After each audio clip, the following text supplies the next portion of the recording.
very nice having all of you here this weekend for not only the Holi celebration, but the Holi intensive that we had Friday night, all day yesterday, and this morning. We all had the chance to do lots of kirtan, sadhana, roop dhyan, and seva as well. The next intensive that we're going to be having is at the end of June. We have a 2-week intensive. It's our annual summer sadhana shivir. This sadhana shivir has 2 weeks, and the 2 weeks are slightly different. The first week is actually a family camp. So we have parallel programming for kids. In addition to what's happening in the main hall for the adults, we have parallel classes going on for the kids. So there's a great variety of activities that whole week to give a way for the whole family to engage their mind in devotion. It includes electives like harmonium class, sangeet, dholak, tabla, dance. It includes games, family time. So there's a lot of variety that first week, but there's also sadhana, there's meditation, kirtan, lectures. The second week is only sadhana. There's no parallel programming provided. In the first week, from age 3 to 18, we have parallel programming provided. But the second week, there's only the program in the hall. So it's more focused on devotion, sadhana, meditation, kirtan.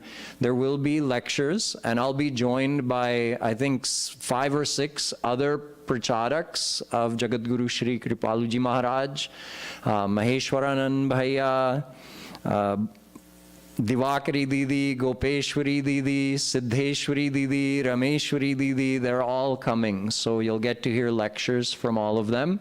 And of course, the kirtan. The camp is starting June 22nd. So the first week goes June 22nd to the 29th. That's Saturday to Saturday. The next day is Rath Yatra. So the morning of the 30th is the Rath Yatra. And then week 2 is from the afternoon of the 30th until July 7th. The night of the 6th, which is also Saturday night, we'll have the all-night kirtan like we always do on the last night of the shivir. So we'll have kirtan all night until 4 a.m. and then on the morning of the 7th, at this time, we'll be celebrating Guru Purnima. So keep all of this in mind. If you can't remember all of it, just go to the website, radhamadhavdham.org, has all the information for this, and registration is open, so you can register now. This year we're instituting a registration cutoff because we get so many people here. The ashram is completely overflowing with devotees, which is great, and that's what we want, but it puts a lot of pressure on our kitchen department, our housekeeping and accommodations departments who have to coordinate everything. So this time we're cutting off registration 10 days ahead of time. That means June 12th is the last day to register, and if you try to register after that, you'll be turned away. So make sure that you, your family, and your friends all register before June 12th. Jai Shri Radhe. I think we have some other announcements from Sanjeev Bhaiya, and then we'll do the Aarti. Radhe Radhe, welcome to Shri Rasheshwari Radharani Temple. Wishing you, all of you, a very happy Holi. We played colorful, fun-filled, and a lot of food Holi yesterday.